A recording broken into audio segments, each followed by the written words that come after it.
The morning Rosa Rhodes rode into Caldwell, Kansas with nothing but a mule, a broken wagon wheel strapped to the side of it, and a dead husband's name sewn into the lining of her coat. Every soul in town turned to look at her and then quickly looked away. It was the spring of 1879, and the cattle drives were in full swing again, churning the main street of Caldwell into a river of dust and manure and noise. The town sat right on the edge of the Kishom Trail, and it wore that fact like a badge of both pride and shame. Saloons outnumbered churches 4-1. The jail was newer than the schoolhouse. And the man who owned most of the land for 15 miles in every direction had a reputation so iron-hard that people in town simply called him the Wall. His name was Oliver Chandler. Rosa had heard about Oliver Chandler before she ever set foot in Caldwell. She had heard about him back in Abilene, where she had buried her husband Thomas 3 weeks prior, taken by a fever that crept through the cattle camp like a thief in the night. She had heard about Oliver Chandler from the widow Hargrove at the boarding house, who had pressed both of Rosa's hands between her own papery palms and said, in a voice low enough for secrets, that if Rosa was going to try to hold on to the land Thomas had been working toward buying near the Cimarron River, then she had one chance and one chance only. She would have to go to Chandler. "He does not give charity," the widow Hargrove had said. "He does not give anything for free. But they say if you can make your case to him, he is a man of his word. The problem is, nobody ever gets close enough to make a case. He keeps everyone at arm's length, has for years." Rosa had nodded and thanked the woman and then gone upstairs to her room and sat on the edge of the narrow bed and thought about Thomas. She thought about how he had talked about that land near the Cimarron with such fire in his eyes that she had believed every word he said, believed that they would build a house there and plant a proper kitchen garden and raise their daughter Lily in a place that was truly theirs. She thought about how that land, the parcel Thomas had been saving toward, was now about to be swallowed up by a bank that had no patience and no mercy. And then she stopped grieving long enough to make a plan. She would go to Caldwell. She would find Oliver Chandler. She would knock on whatever door stood between her and keeping Thomas's dream alive. What she had not expected was that the door would be quite so literally the hardest one in the territory. Oliver Chandler's main house sat at the northern edge of town, set back from the road by a long drive of packed earth lined on either side with cottonwood trees that were just beginning to put out their pale green leaves. The house itself was a 2-story structure of dark timber and pale stone, solid as a statement. There was a fence around the property that was not decorative. There were 2 men who stood near the gate who were not servants. And there was a sign that Rosa read twice before she trusted her own eyes, burned into a plank of wood and nailed to the gate post with a confidence that suggested it had never once been challenged. No solicitors, no petitioners, no exceptions. Rosa tied her mule to a post on the public side of the road, smoothed her dress with both hands, tucked a strand of dark hair back beneath her bonnet, and walked to the gate. The 2 men at the gate looked at her the way men looked at things they did not consider a serious problem, but were paid to treat as one. "Morning," said the taller of the 2, a man with a red beard and a rifle held loose in the crook of his arm. "Good morning," Rosa said. "I need to speak with Mr. Chandler." "Sign says otherwise," the shorter man said. "I read the sign," Rosa replied. "I need to speak with Mr. Chandler." The 2 men exchanged a glance that communicated something between amusement and mild irritation. "Ma'am," said Redbeard, "we have turned away judges, we have turned away senators, we have turned away 2 men who claim to be his cousins. We are going to turn away he paused, seeming to search for the word, "a woman with a mule." "My mule's name is Herbert," Rosa said, "and he has better manners than either of you. I am Rosa Rhodes. My husband was Thomas Rhodes, who held a verbal agreement with the First Territorial Bank of Abilene regarding a parcel of land on the Cimarron River that Oliver Chandler also has an interest in. I am not petitioning for charity. I am requesting a business conversation.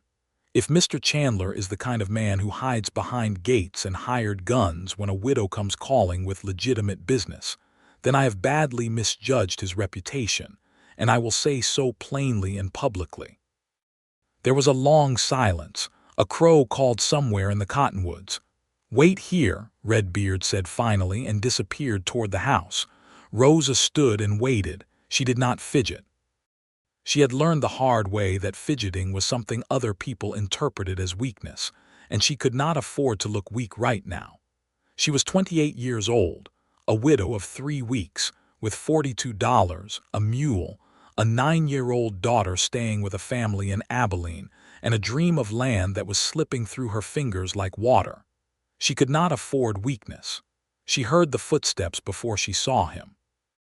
They were unhurried footsteps, measured and deliberate, the kind of footsteps that belonged to a man who had decided at some point in his life that he would never again be hurried by anything or anyone. Oliver Chandler came around the corner of the fence with his thumbs hooked in his belt and his hat pushed back just slightly on his head, the way a man pushes his hat when he is trying to get a better look at something unexpected. He was taller than she had imagined. She had pictured a heavy man, florid and thick-necked, the way power usually looked in her experience. But Oliver Chandler was lean in the way that working land makes a man lean, and his face was weathered and angular, with dark eyes that were already making calculations she could not read. He was perhaps 35, maybe 36 years old. His hair was dark with a thread of early gray at the temples. He was not smiling. But he was not scowling either. He was simply looking at her with those measuring eyes, and Rosa had the unsettling sensation of being a document he was reading very carefully. He stopped on his side of the gate. He looked at her. She looked at him. "Mrs. Rhodes," he said. His voice was lower than she expected and careful in the way that told her he chose his words. "Mr. Chandler," she said, "Harley says you have business to discuss." "I do. I don't take meetings at the gate." "Then invite me in," Rosa said. Something shifted almost imperceptibly in his expression. It was not quite a smile. It was more like the shadow of one, or the memory of one, crossing a landscape that had forgotten what smiling looked like. He reached out and opened the gate himself. She was still raising her hand to knock when he pulled the door open, and that was the moment she understood that whatever she had expected from Oliver Chandler, she had not expected this.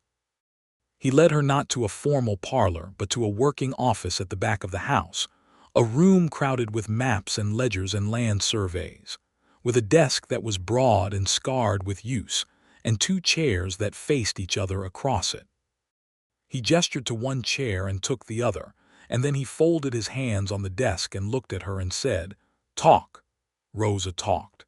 She talked for 20 minutes, and Oliver Chandler did not interrupt her once. He listened with the whole of his attention, which Rosa noticed because she had not been listened to like that in a very long time. She laid out Thomas's plan, the land along the Cimarron, the verbal agreement with the bank, the money Thomas had been accumulating before the fever took him, the fact that the bank was threatening to sell the parcel to another buyer by the 1st of June if the full sum was not tendered, which was 6 weeks away. She explained that she had a daughter and that she was not asking for pity.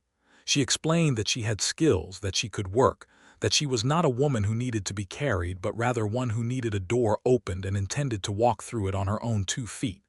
When she finished, Oliver Chandler was quiet for a long moment. He looked at one of the maps on the wall, the one that showed the land along the Cimarron in careful detail. "That parcel is 320 acres, he said. "Yes." "The bank wants $800 for it. They want $900 now with Thomas gone. They added fees." His jaw tightened slightly. "They would." "You know that land," Rosa said. It was not a question. "I know every piece of land within 40 miles of this town," he said. "That parcel in particular I have looked at for 2 years. The water access is excellent. The soil is deep. Whoever builds on it will prosper. Then you understand why I cannot let it go." He looked at her again, those measuring dark eyes, and Rosa did not look away. "Mrs. Rhodes," he said slowly, "what exactly are you proposing?" "A loan," she said. "At a fair rate of interest, which I will discuss and agree to in writing." I will work the land and make it productive, and I will repay you over a period of time we negotiate together. I have experience with cattle, with crops, and with keeping accounts. I'm not asking you to take a chance on a helpless woman. I'm asking you to take a chance on good land and a fair business arrangement with someone who has every reason in the world to honor it." Oliver Chandler sat back in his chair and looked at the ceiling for a moment. It was a gesture of thought, not dismissal, and Rosa recognized the difference. "Your husband," he said, "Thomas Rhodes. I've heard the name. Cattle driver out of Abilene." "Yes, good man." The question surprised her with its directness. "One of the best I ever knew," she said, and her voice was steady even as something in her chest ached with the simple truth of it. Oliver nodded slowly. "I'm sorry for your loss," he said, and he said it without the performative sympathy that people often layered on words like those. He said it plainly, like a fact, which made it mean more. "Thank you," Rosa said. He was quiet again for a moment. $900 is a substantial sum. I know. The risk is mine. Yes. But the land is good security, and you said so yourself. You're quick," he said, and there was something in his voice that was adjacent to respect. "I have had to be," Rosa said simply. Another silence fell between them, but it was not an uncomfortable one. It was the silence of two people who are both thinking seriously. "I'll tell you what I'll do," Oliver said at last. "I'll come out and look at the land before I decide anything. I want to see the water access myself and look at the survey corners. If it holds up to what I know of it, we'll talk terms." Rosa let out a breath she had not realized she had been holding. "When?" "Day after tomorrow. I'll ride out at first light." She stood and he stood at the same time, and for a moment they were both standing on opposite sides of that scarred desk, and the space between them felt very small and very charged with something she could not name and did not yet want to. "Thank you, Mr. Chandler," she said. "Don't thank me yet," he said. "I haven't agreed to anything." "No," she said, "but you opened the gate." He walked her back through the house to the front door, and she noticed things as she passed through the rooms. She noticed that the house was clean and ordered, but felt unlived in, as though the rooms were waiting for something. She noticed that there were no portraits of a wife or children on the walls. She noticed that there were books everywhere, stacked on shelves and on tables, and in one case propping open a window, and she found herself thinking that she would like very much to know which books they were. She collected Herbert from the post on the road and walked him to the livery stable on the edge of town, where she arranged for his feed and water. Then she went to the one decent boarding house in Caldwell and negotiated a room for 3 nights, paying with careful attention to her remaining $42. She sat on the bed in that room with her hands in her lap and thought about Oliver Chandler and his measuring eyes and his quiet, deliberate voice. And she thought about how he had opened the gate before she had quite finished speaking, and she told herself firmly that this was a business arrangement and nothing more. And then she lay back on the pillow and stared at the ceiling for a very long time. On the morning Oliver Chandler rode out to look at the Cimarron parcel, Rosa was already there ahead of him.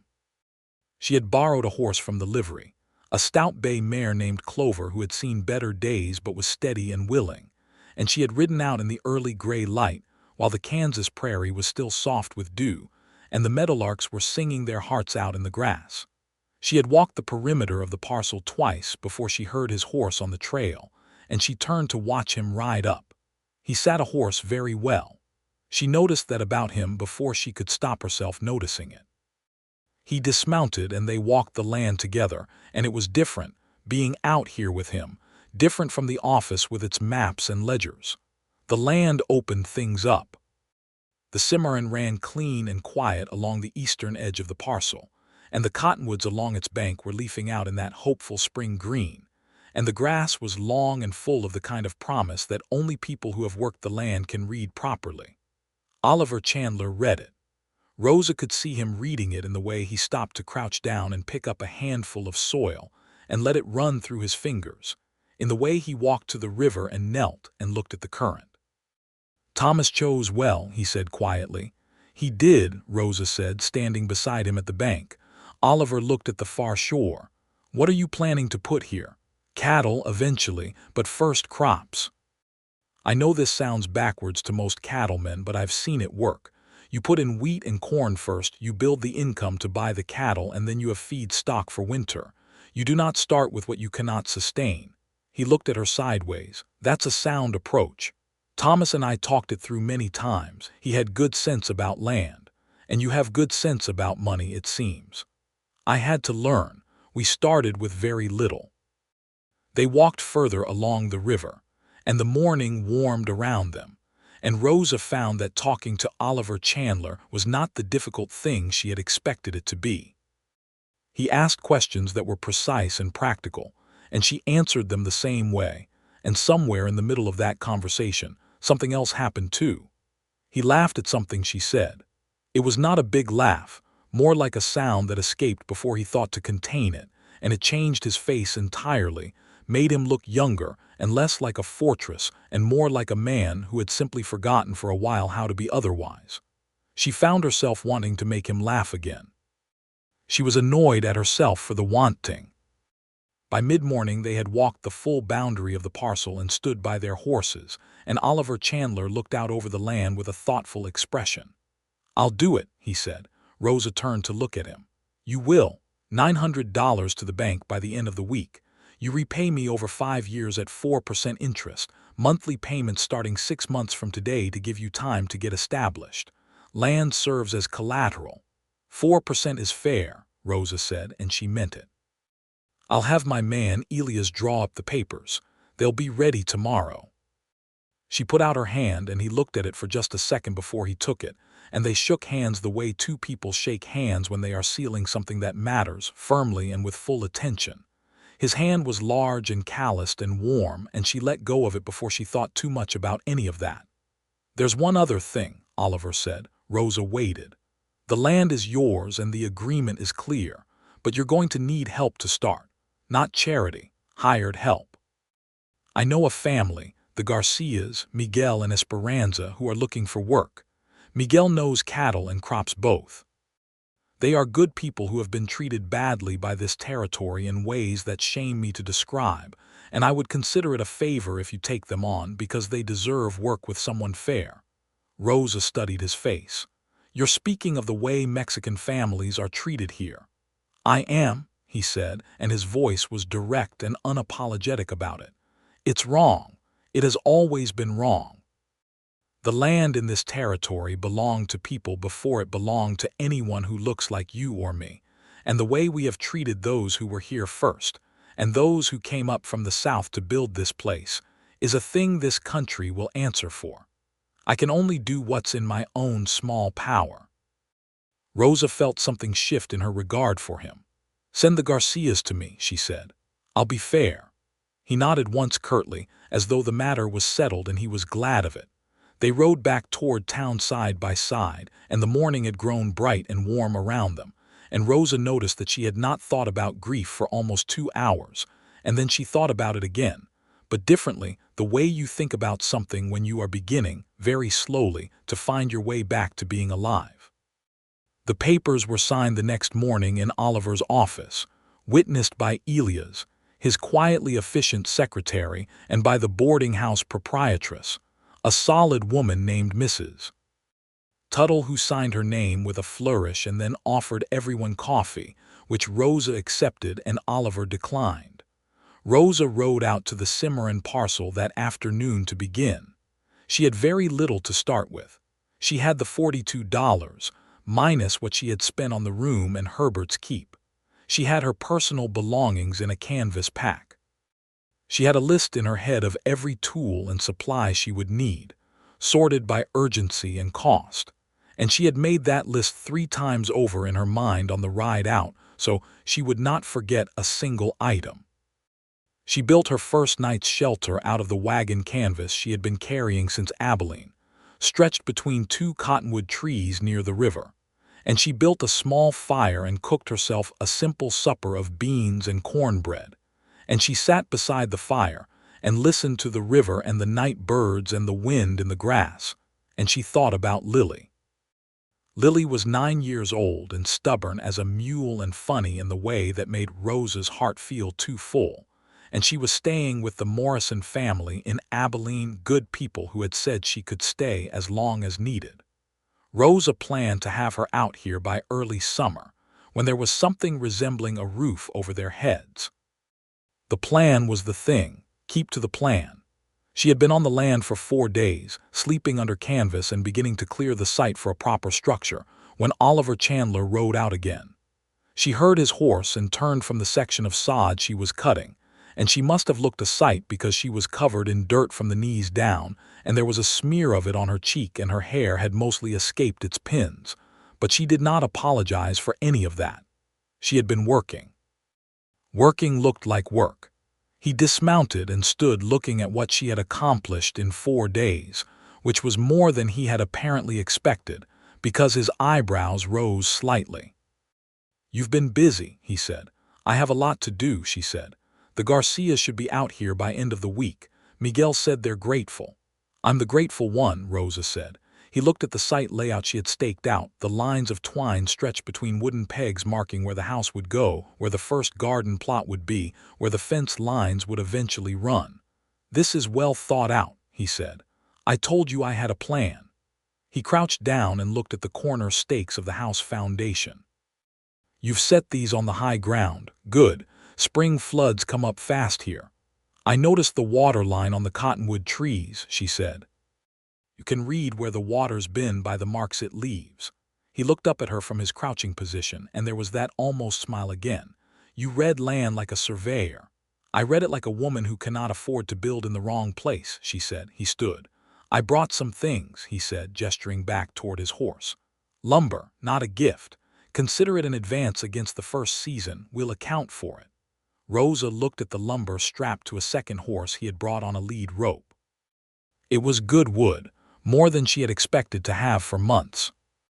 "Oliver," she said, and then stopped, because she had used his first name without meaning to, and she felt the air between them change slightly. He didn't correct her. He just looked at her steadily. "Thank you," she said.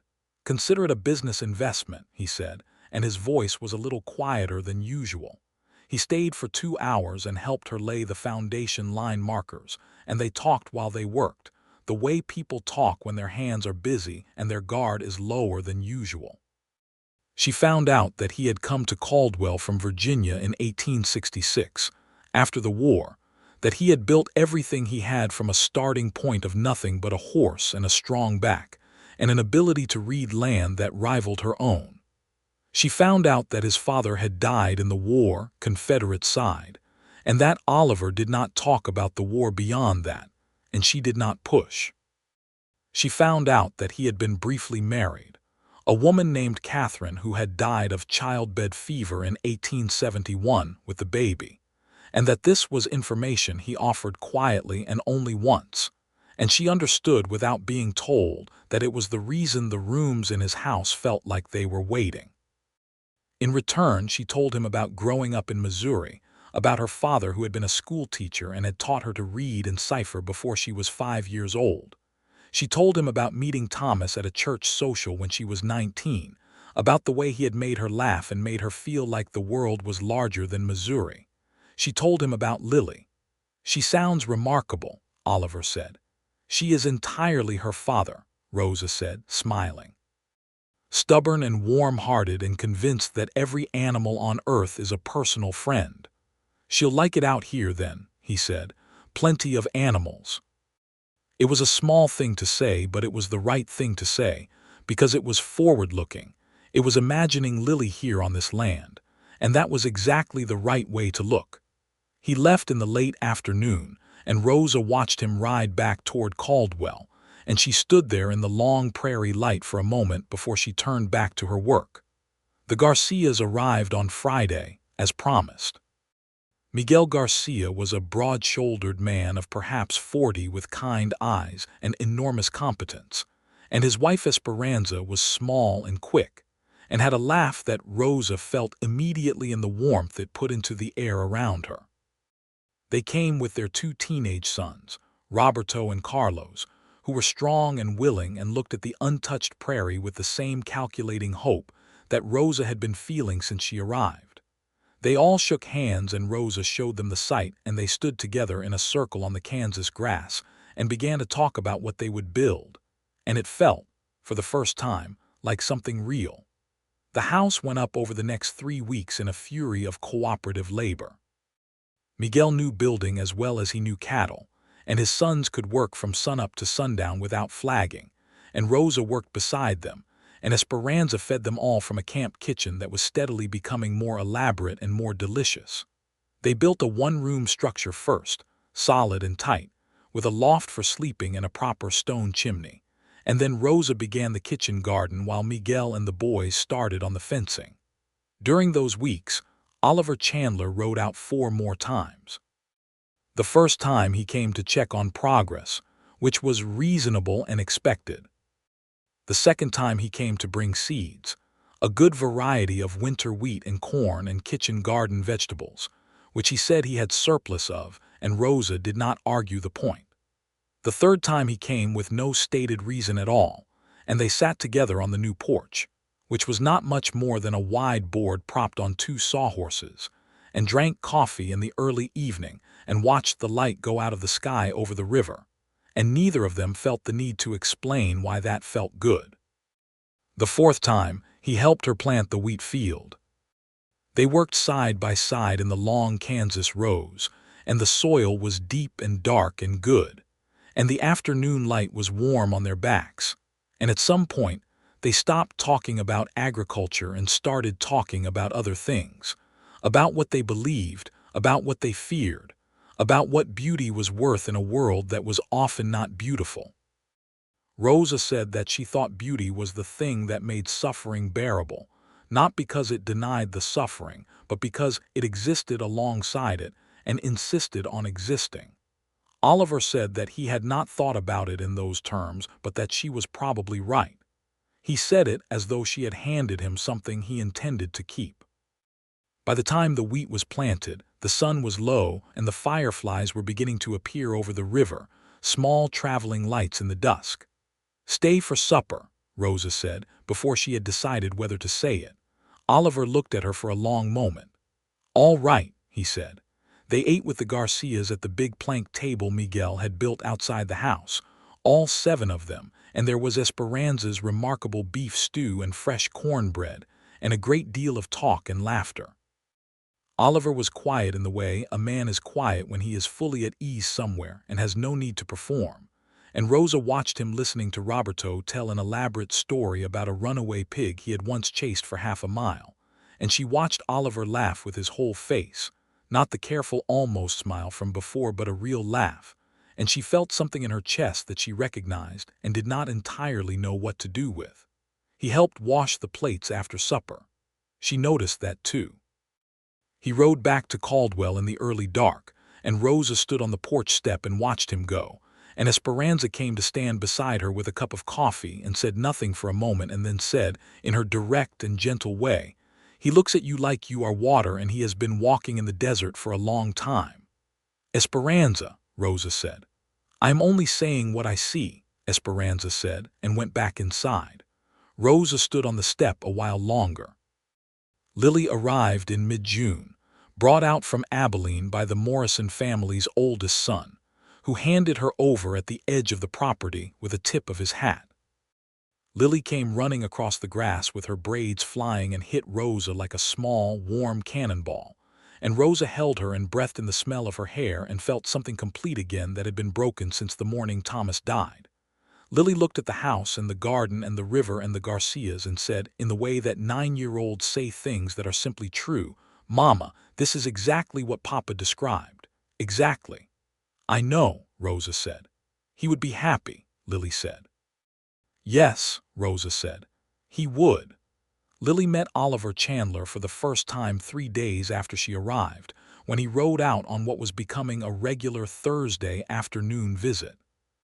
Lily was in the garden pulling weeds with a focused ferocity that reminded Rosa so strongly of Thomas that she had to smile, and she looked up when Oliver's horse came through the gate and assessed him with the frank, unself-conscious scrutiny that only children and very confident adults can manage. "Are you the man who lent Mama the money?" Lily asked. "I am," Oliver said, dismounting with his usual unhurried ease. "She's going to pay you back," Lily informed him. "She pays everything back. She's the most honest person I know."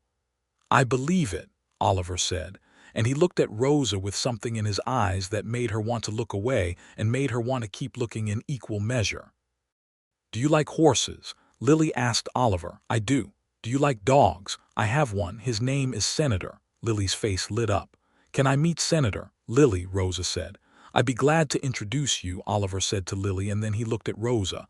"Maybe Saturday. You could all come to town, pick up the supplies you need, and I'll show her Senator." "All right," Rosa said, and the word came out softer than she intended. Saturday came, and they rode into Caldwell together.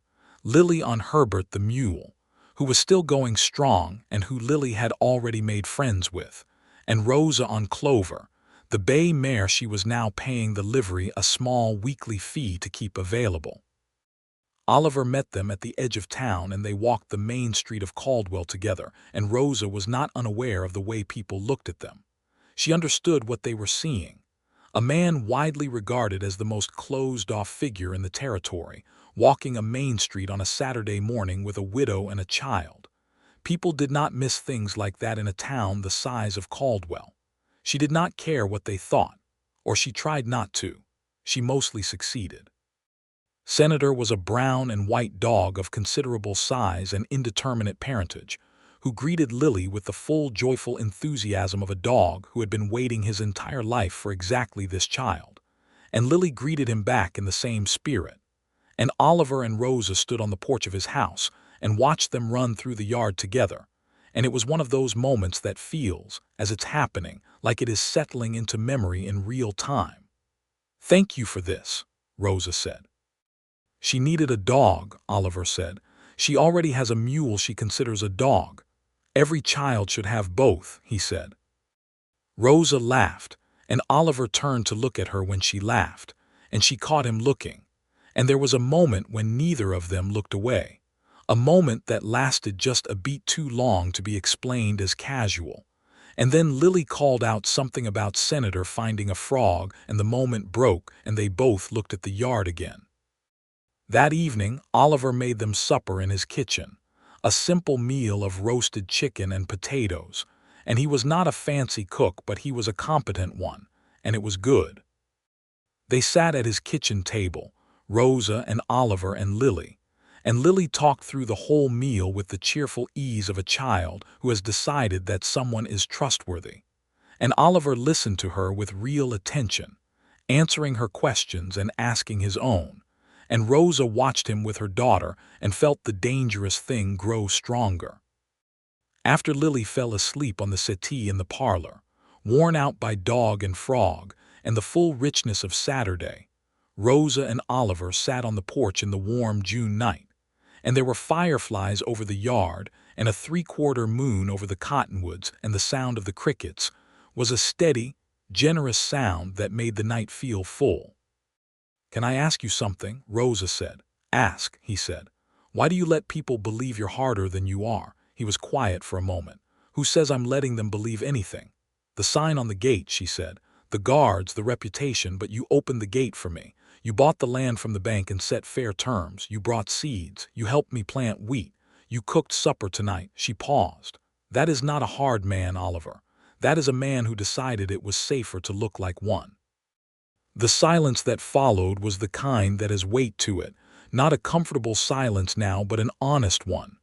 "After Catherine died," he said slowly, "I found that it was easier to keep people at a distance, to not have things that could be taken." He looked out at the moonlit yard.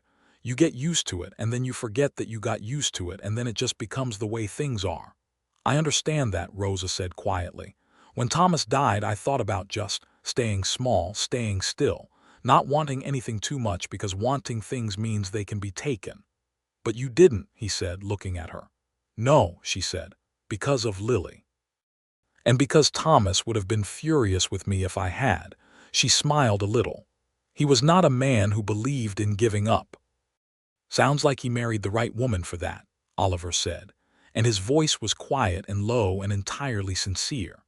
The moon moved through the sky above them, and they sat in its light a while longer before Rosa woke Lily gently and put her back on Herbert for the ride to the Cimarron, and Oliver rode with them to the edge of his property and stood at the gate watching them go, and Rosa turned back once and saw him standing there in the moonlight, and she thought about the word that Esperanza had used: water. She thought about what that meant for a man who had been walking in a desert. Summer came fully to the Kansas territory, and the wheat grew and the corn grew, and the kitchen garden was abundant beyond Rosa's careful projections, and the first cattle, 12 head purchased with the proceeds of 2 months of careful saving, arrived in late July and were received with great celebration by everyone on the property. Lily named every single one of them. Oliver rode out every Thursday and most Saturdays. This was simply what happened. Nobody discussed it. It was simply the rhythm of things now. In August, a man named Garrett Wills rode onto the property unannounced. He was a broad, red-faced man who represented a land consortium out of Wichita, and he had a piece of paper in his pocket that he claimed represented a prior claim to the eastern 40 acres of the Cimarron parcel, the section with the best river access. He was polite about it in the way that very unpleasant things are sometimes delivered politely, wrapped in legal language and a surface of reasonable calm, and what it amounted to was a threat. Rosa read the document he handed her twice carefully. She handed it back. "This claim was filed after my deed was recorded," she said. "That makes it invalid." "Ma'am, the filing date is right there." "The recording date on my deed is June the 2nd, Rosa said. "The date on that document is June the 14th. It doesn't matter when the claim was filed if the deed was already recorded." Garrett Wills' polite expression hardened slightly. "A woman out here alone on disputed land might find things get complicated." "I'm not alone," Rosa said steadily, "and the land is not disputed. If you file this in court, you will lose, and you know it." He left. But he left with the look of a man who intends to come back with different tools. Rosa rode to Caldwell the next morning and found Oliver in his office and told him what had happened, including the implied threat. She watched his face as she spoke, and a particular quality of stillness came over it that she had not seen before, something focused and cold and entirely purposeful. "Garrett Wills," Oliver said. "You know him." "I know of him. He works for the Wichita Land Consortium. They've been trying to absorb properties along the Cimarron for 2 years. He looked at Rosa. "He should not have made that remark to you." "I handled it," Rosa said.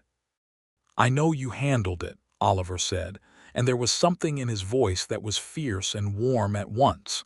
"But he should not have made it."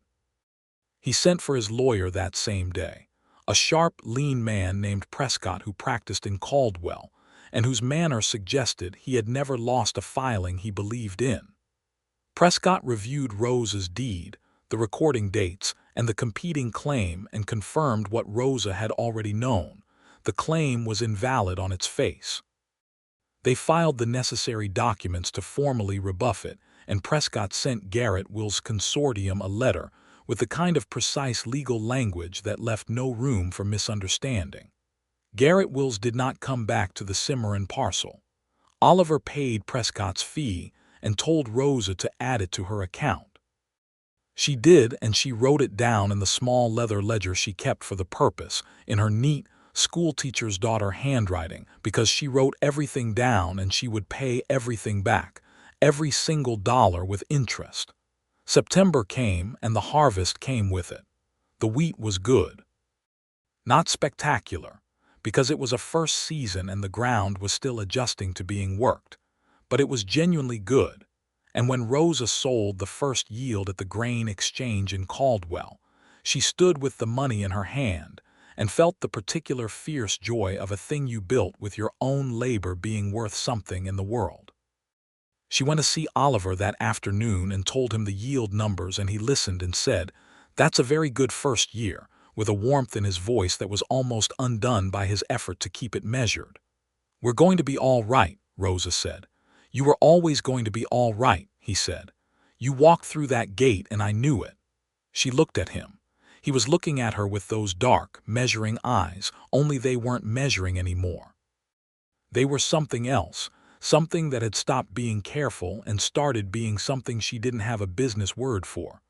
"Oliver," she said. "Rosa," he said, and the way he said her name, quietly and with a kind of careful reverence, was entirely different from any way anyone had ever said her name before. The office was quiet around them. The afternoon light came through the window at the low, golden angle of early autumn. "I have been trying to be sensible," she said.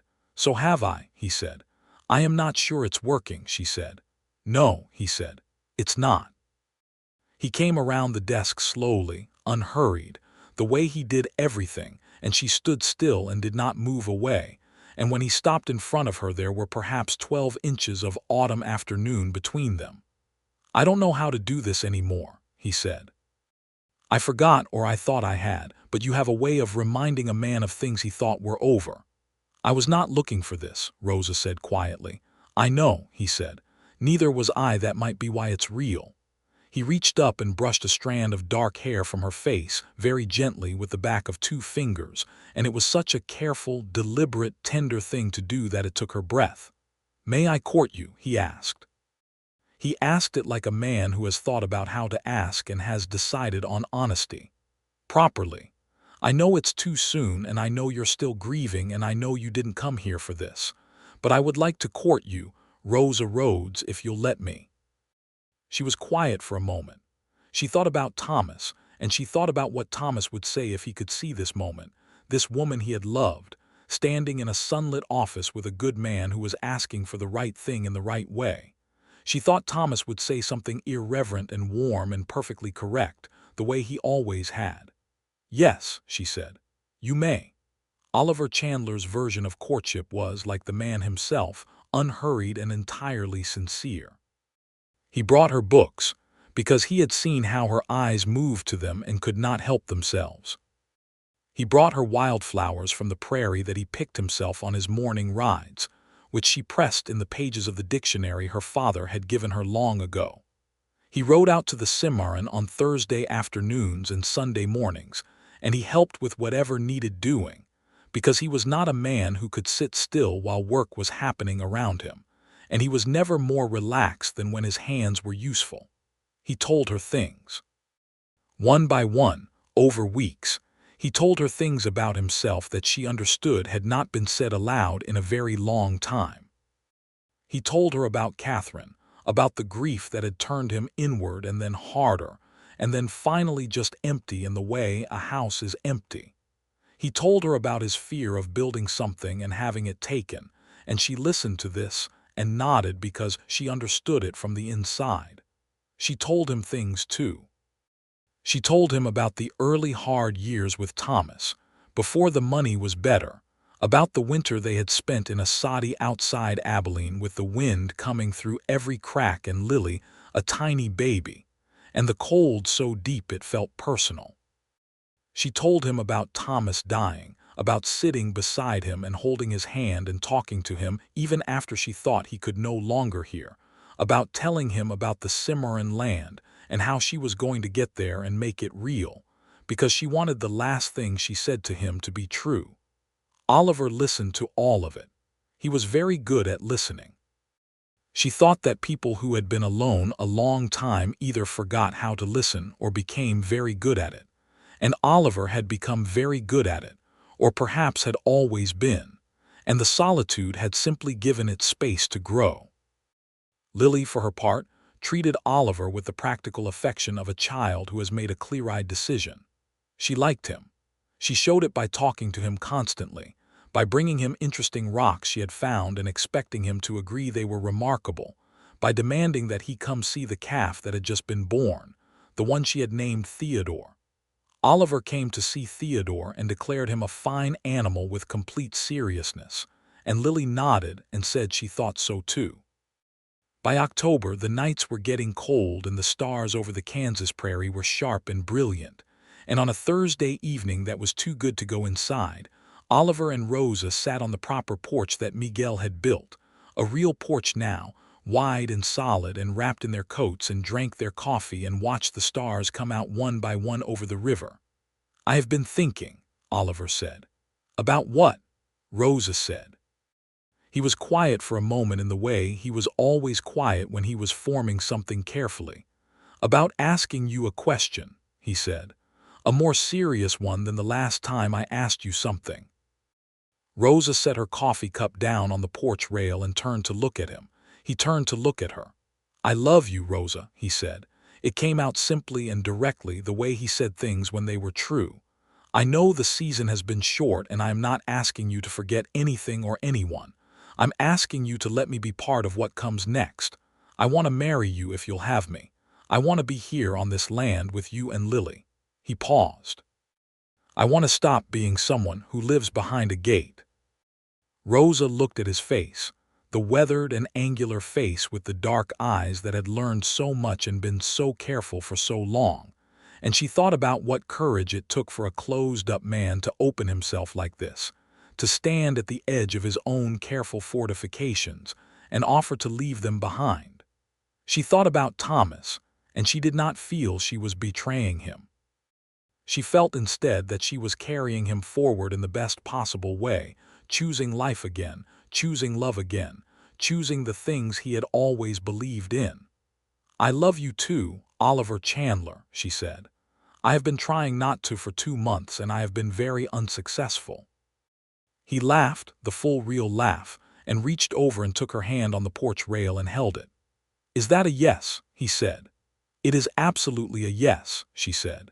He lifted her hand and kissed the back of it, and it was a gentle and formal gesture that was also entirely private and warm, and the stars over the river continued to come out, brighter and more numerous by the minute, as though the sky was celebrating something. They were married in November, on a clear and cold day with the prairie grass gone to gold, and the cottonwoods stripped bare and beautiful along the river. The ceremony was held on the Cimarron land, on the porch that Miguel had built, because that felt like the right place for it. The minister from town came out, a good-humored man named Reverend Caldwell, who had been pleasantly surprised to be invited to conduct a wedding on a porch in November with a view of a river. The Garcias were there, all 4 of them. Mrs. Tuttle from the boarding house came, wearing an extraordinary hat. Elias came from Oliver's office, and he cried quietly during the vows, which surprised everyone including himself.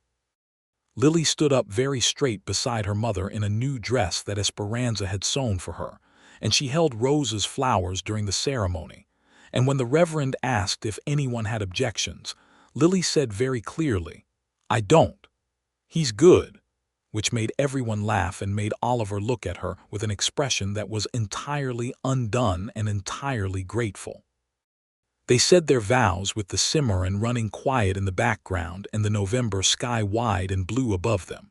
And when Oliver took Rosa's face in his hands and kissed her, the small gathered crowd made sounds of warmth and approval, and Senator the dog barked once in what everyone agreed was an affirmative manner. After the wedding, Oliver sold his house in town. It was not a difficult decision, he said. He had been waiting to feel like he was somewhere that was home, and now he knew where that was, and it was not behind a gate with a sign and hired guards. It was on a porch on the Cimarron with a river running nearby and a child who brought him interesting rocks and a woman who looked at the land the way he did, with the knowledge of everything it could be. He brought his books. There were more of them than Rosa had realized, and they filled every shelf Miguel built, and then the top of the wardrobe, and then a second small bookshelf in the corner that Oliver made himself on a Saturday afternoon, while Rosa watched, and Lily told him which books should go where based on a system entirely her own.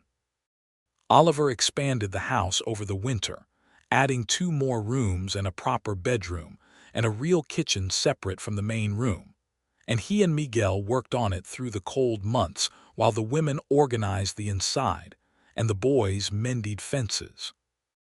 The house that grew from the original 1-room structure became something solid and lovely and alive, with windows that looked out at the river, and a kitchen where Esperanza taught Rosa to make the kind of tortillas that made everyone within smelling distance appear at the door. Oliver assumed joint responsibility for the land without ever trying to assume ownership of Rosa's vision for it. That was the thing that mattered most to her, and she had been watchful for it, ready to push back if needed, but it was never needed. He sat beside her at the table when she went over the accounts and offered opinions when she asked, and was quiet when she did not. And they made decisions together with the easy practicality of two people who trust each other's competence and are not threatened by it. The first spring of their marriage brought the second wheat planting and a new calf from one of the original 12 cattle, and Lily named the calf Theodore Jr. without consulting anyone, and Theodore Jr. turned out to be a fine animal. The kitchen garden was twice the size of the first year's plot. Oliver had brought more seed and better planting knowledge, and Rosa had brought more understanding of the soil, and together they planned a crop rotation that even Miguel, who had seen a great deal of farming in his life, approved of. In the evenings they read. This was their particular luxury, the one they had discovered they shared almost from the beginning. They would sit together after Lily was in the loft and the Garcias had gone to their own house, which Miguel and the boys had built on the western edge of the property at the beginning of winter, their own solid little place, and Oliver would read one thing and Rosa would read another, and they would share passages back and forth. And those evenings were so quietly and perfectly content that Rosa sometimes thought they could almost be seen from the outside, like a lamp in a window, warm and steady against the dark. She was reading beside him one evening in the early spring of 1880, the Cimarron running high with the snowmelt, when she looked up from her book and watched him for a moment, the way you watch someone when they're unaware, and she thought that it was one of the stranger miracles of a life that had already had several that she was here, on this land that Thomas had dreamed of, with a man she had not known existed when she drove into Caldwell on a mule with $42 and a broken wheel strapped to her back. She thought about the gate, about the sign that said no exceptions, about how she had knocked and he had been on the other side of that door before she had finished knocking, as though he had heard her from a distance, as though some part of him had known. "What are you thinking?" Oliver asked, looking up from his book. "About gates," she said. He looked at her. He understood immediately, because that was another thing she had learned about him, that he tracked the threads of her thoughts with a particular attention. "I tore the sign down, you know," he said, "after you left that first day. I went out to the gate and I pulled it off the post." "You did?" She stared at him. "Hardly thought I'd lost my mind." A small smile. "Maybe I had, a little." "Oliver Chandler," she said. "Rosa Chandler," he said. She liked the sound of it. She had liked the sound of it since the first time she heard it said at the wedding, Rosa Chandler, and she thought about what it meant, not that she had stopped being Rosa Rhodes, Thomas's wife, because she had not, she carried that still and would always, but that she had grown to include this too. She was both. She was all of it. The grief and the joy and the land and the love, all of it held together in one life that was genuinely, abundantly hers. She was also, she realized as that spring progressed, expecting a child. She told Oliver on a Thursday morning, which had remained their favorite morning, something about Thursdays that felt like theirs, and she told him simply because that was the only way she knew how to tell him things. He was at the kitchen table with his coffee, and she sat down across from him and said, "I think we are going to have a baby." Oliver Chandler set his coffee cup down very carefully. He looked at her. His face was doing a number of things at once, and she watched all of them happen, the disbelief, and then the verification of the disbelief, and then the fierce, contained joy of a man who is almost afraid to feel it fully in case he is wrong. "Are you certain?" He said very quietly. "Fairly certain," she said. "Esperanza says she is entirely certain, and she has delivered 4 children, including her own 2 sons. He got up from the table and came around to her and knelt beside her chair, which she had not expected and which made her eyes fill with a warmth she had not quite anticipated. He took her hands in both of his.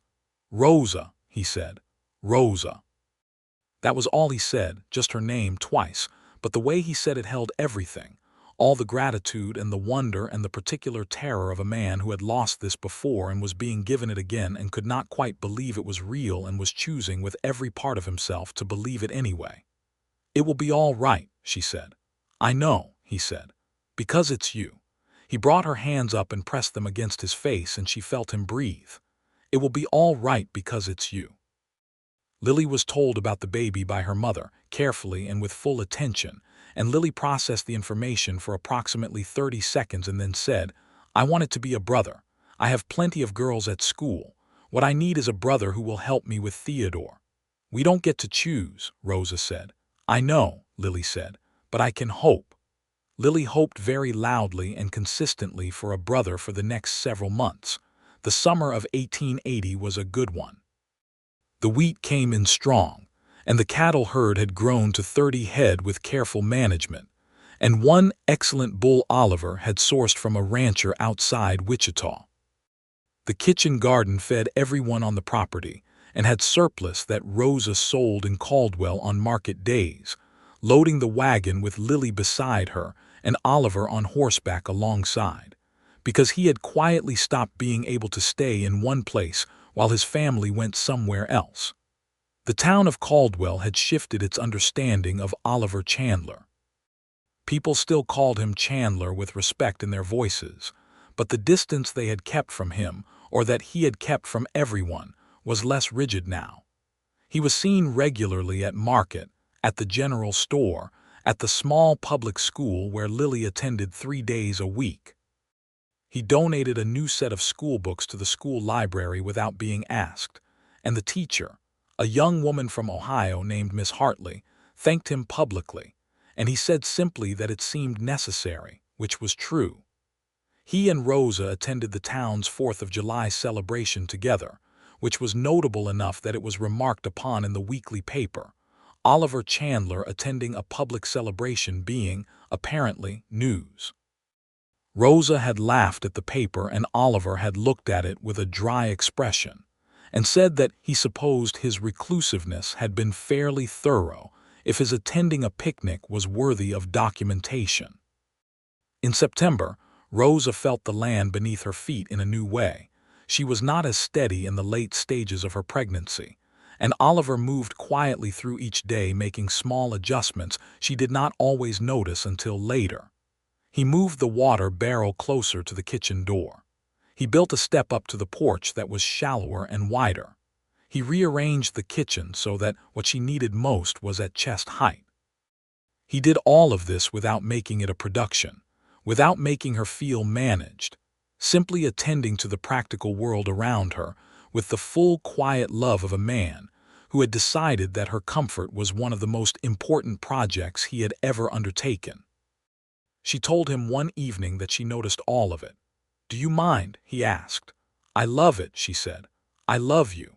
"I love you," he said, and it was easy now, saying it, the ease that comes from something said often and always meant, the ease of a truth that has become comfortable in the mouth. Lily was at school and Miguel and the boys were working the north fence line on the morning Rosa's labor began. It was a clear October morning with a sky so blue it looked like someone had polished it, and Esperanza was at the house within 20 minutes of being told, efficient and calm and bringing everything she needed. Oliver did not leave. He sat just outside the bedroom door, which was where Esperanza firmly put him, and he stayed there for 6 hours while the world inside the room went through its ancient and urgent work. He could hear Rosa, the effort and the pain of it, and it cost him something deep to sit still and not be able to do anything.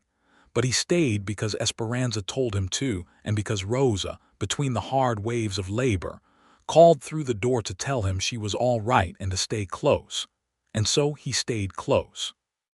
The baby was born at midday with the October sun full on the house, and the Cimarron running bright beyond the cottonwoods. Esperanza opened the bedroom door and looked at Oliver's face, which had been a study in controlled anxiety for 6 hours, and she smiled. "A boy," she said, "healthy and strong, a very loud boy." Oliver was through the door immediately. Rosa was sitting up in bed with the baby wrapped in a white blanket, and she looked exhausted and radiant in the particular way of new mothers, worn through to something essential and glowing with it. And when Oliver sat on the edge of the bed, she turned and showed him the face of their son. He was red and wrinkled and had a remarkable amount of dark hair, and his eyes, when he opened them in a brief, unfocused squint, were the dark color that Oliver had, and his hands were tiny and perfect and gripped Oliver's offered finger with a strength that seemed impossible for something so small. Oliver did not say anything for a long moment. He looked at the baby and then at Rosa and then at the baby again. "He's real," Oliver said, very quietly. "He is extremely real," Rosa confirmed, a little breathlessly. Oliver stopped. He pressed his lips together. He was not a man who was often undone, but he was undone now, thoroughly and without apology, and Rosa watched him let it happen and loved him completely for it. Lily came home from school at 3 in the afternoon and was informed at the door by a beaming Esperanza that she had a brother. Lily's response was to go very still for 1 second and then make a sound of pure triumph that startled the chickens in the yard. She was brought in to meet her brother with a solemnity she had assembled for the occasion, and she sat very carefully on the bed beside Rosa and looked at the baby with an expression of concentrated assessment. "He's small," she said. "He was just born," Rosa said. "What's his name?" Rosa looked at Oliver.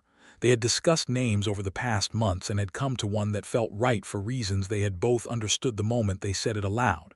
"Thomas," Rosa said. "Thomas Oliver Chandler." Lily considered this. "Thomas Oliver," she said slowly, testing it. "That's a good name." She looked at the baby with fresh respect. "Hello, Thomas Oliver," she said.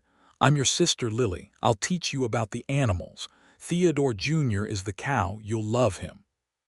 Oliver's hand found Rosa's under the blanket and held it. The winter of 1880 settled over the Cimarron land gently, the way the best winters do, with enough snow to be beautiful and not enough to be brutal, and the house was warm and full in a way it had never been before. Thomas Oliver slept in a cradle that Oliver had made himself in the late evenings of the last months of Rosa's pregnancy, working with a quiet focus that Rosa had found extraordinarily moving, a man building a bed for his child with his own hands. The cradle was finely made, smooth and solid, with small figures carved around the edge, a river, a cottonwood tree, a horse, things of the land they lived on, and Rosa had run her hand over them when he showed her and not been able to speak for a moment. "It's beautiful, Oliver," she had finally said.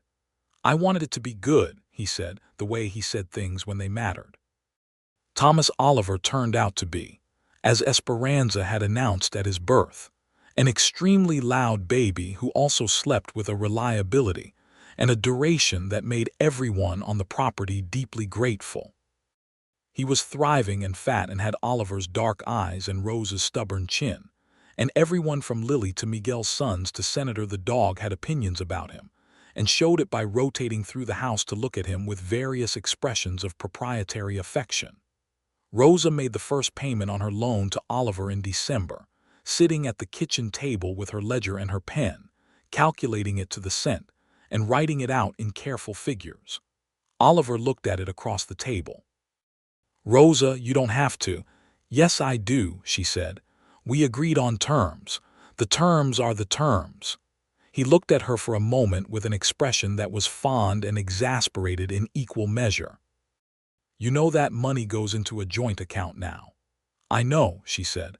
"That's not the point. The point is that I pay my debts. Write me a receipt." He wrote her a receipt. He did not hide the smile while he wrote it. By the second spring, 1881, the Cimarron property was operating on a scale that had exceeded Rosa's most optimistic first-year projections. The cattle herd was 48 head. The wheat yield from the previous autumn had been significant enough that Rosa had invested in a second section of planting field.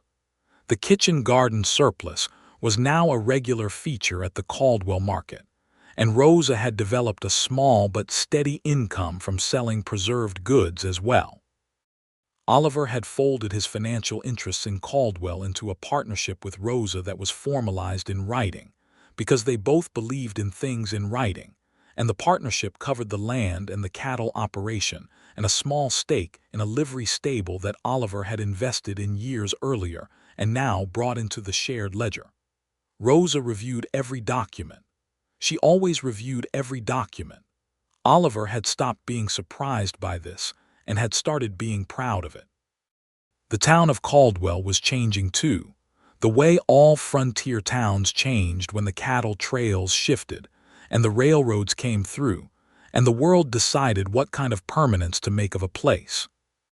There was talk of a new schoolhouse, a bigger one, and Oliver put money toward it because Lily needed a bigger schoolhouse and because he had decided, quietly but with full commitment, that the things this community needed were the things he cared about now, not as an exercise in reputation management, but because it was simply true.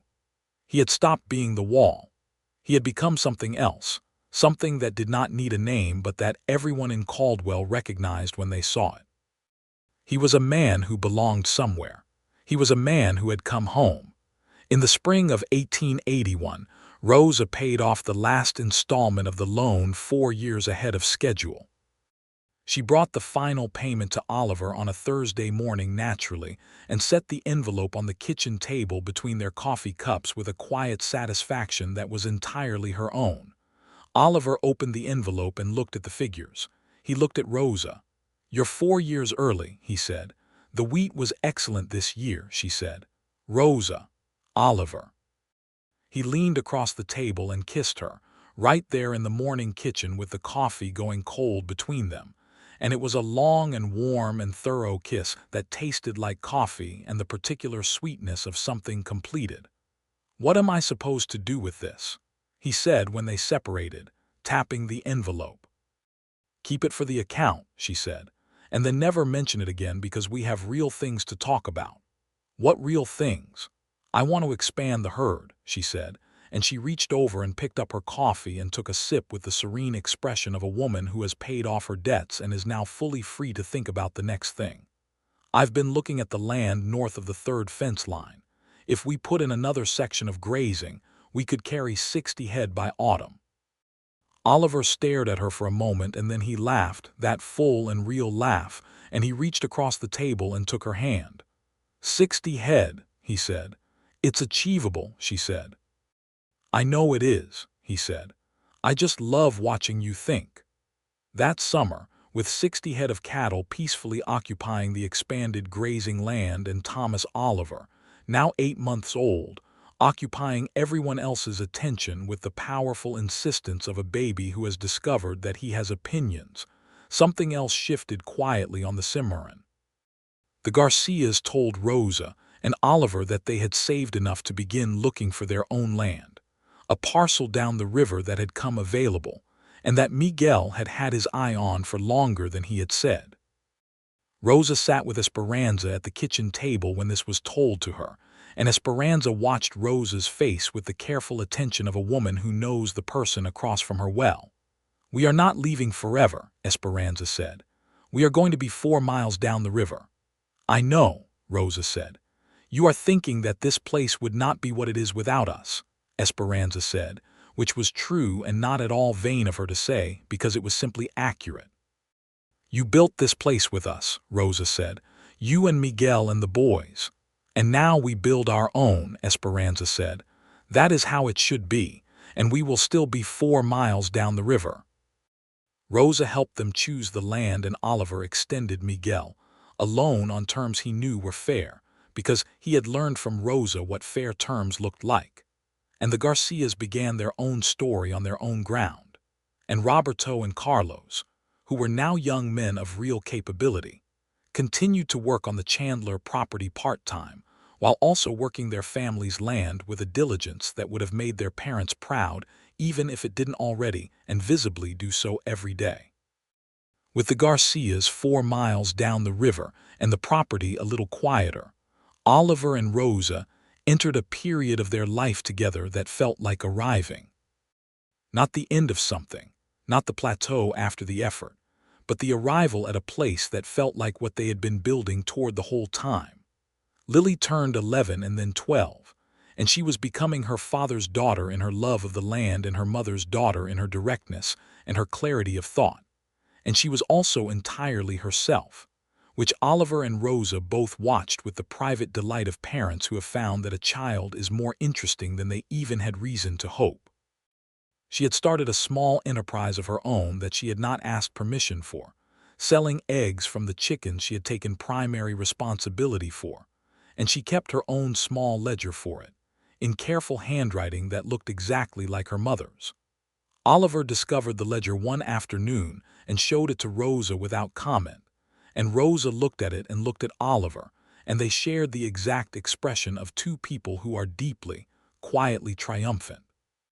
Thomas Oliver, at 1 year old, was already trying to stand, already reaching for everything within arm's length, already making the decisive and purposeful sounds that suggested he had a great deal to say and was working on the vocabulary.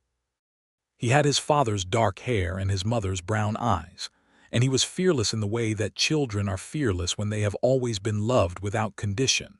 And he walked for the first time on a November morning, the first anniversary of his birth, taking 3 wobbling steps from Oliver's hands to Rosa's outstretched ones across the kitchen floor, and both of them sat on the kitchen floor and cheered, which delighted Thomas Oliver so completely that he fell down laughing. On the 2nd anniversary of their wedding, Oliver did something Rosa had not expected. He took her out to the eastern edge of the property, the section with the best view of the river, the section where the water access was excellent and the soil was deep, and the land showed all the things he had seen in it when she first brought him here and he had crouched down and let the earth run through his fingers. He had been out here the previous week. She had noticed him riding that direction and had not asked about it. What was there now was a bench. It was a simple thing, wood and iron, set facing the river with the cottonwoods on either side, and on the backrest he had burned something in careful lettering. Rosa read it. It said, RRC. Who knocked on the hardest door in the territory, TRC who opened it before she finished knocking. November 1879. She stood and looked at it for a long moment. RRC, she said, Rosa Rhodes Chandler. And TRC, Oliver said, standing beside her, Thomas Rhodes, for what he started that brought you here. She turned to look at him, this man who had understood without being told that honoring Thomas was part of honoring her, that the life she was building with him was not a replacement for the life she had lost, but a continuation of everything that had mattered. She could not speak for a moment. Oliver put his arm around her and she leaned into him, and they stood together at the edge of the Cimarron with the water moving quietly below them and the cottonwoods shifting in the afternoon wind, and the bench with its carved letters stood solid between the trees, a thing made to last. I used to think, Oliver said quietly, that the sign on the gate was protection, that keeping people out meant keeping loss out, that if nothing came in, nothing could be taken. I know, Rosa said. And then you knocked, he said, and I heard it from inside the house before Harley even came to find me. And I thought, he paused, I thought, whoever that is out there, they mean it. And I wanted to know what someone who meant it looked like. I was wearing mud from the Kisham Trail and I had a mule named Herbert, Rosa said. You were the most serious person I had ever seen, Oliver said, and his voice was full of the warmth that had been building in him for 2 years, warm enough now that it could hold everything. You were going to make your case whether I opened the gate or not. I opened it because I wanted to see what happened when you made it. And, she said. And you were right, he said. About everything, the land, the terms, yourself, he looked at her. You were entirely right. She reached up and touched his face, the weathered and familiar face, and he turned his head and pressed his lips to her palm, the way he sometimes did, quietly and with complete intention. We were both right, she said. About this, he nodded. The river moved. The cottonwoods spoke to each other in the wind. Somewhere up at the house, they could hear Lily calling to Theodore Jr. with the particular authority she used with the cattle, which Theodore Jr. largely ignored. The sound made them both smile. Another good year coming, Oliver said, looking out at the land. The best one yet, Rosa said. They stood at the edge of their river, on the land that Thomas Rhodes had dreamed, and Rosa Rhodes had fought for, and Oliver Chandler had opened the door to. And the afternoon light was the long, gold, generous light of a life that had kept its promises. And the bench between the trees stood quiet and solid with its carved letters, a marker for everything that had led here and everything that would come from it. The wheat and the cattle and the garden and the books and the children and the long Thursday mornings and the evening fireflies and the years that were beginning now. The real years, the full ones, opening out ahead of them like a river that does not know how to stop. It would not always be easy. They both knew that. There would be hard seasons and difficult harvests and moments when the world pressed in from outside in the way the world always eventually did. There would be grief that revisited and challenges that required everything they had. There would be years when the cattle market was poor and years when the weather was indifferent and years when Lily, growing into a young woman of formidable personality, would test every boundary with the cheerful determination that was so entirely her own. But there would also be this specific quality of standing beside someone who knows you, on land you have made yours through labor and love and loss and stubborn, tireless intention, with the sound of your children in the distance and your hands finding each other without having to look. There would always be this. Rosa Rhodes had knocked on the hardest door in the territory, and Oliver Chandler had opened it before she finished knocking, and what came after was not a simple or a small thing. It was a life, wide and real and full of everything a life should hold, built board by board and season by season on the deep, dark, faithful soil of the Kansas frontier, with a river running clear along its eastern edge and two names burned into a bench between the cottonwoods, and the sound of a child laughing somewhere, and the future coming in with the afternoon light, clean and open and entirely, abundantly their own.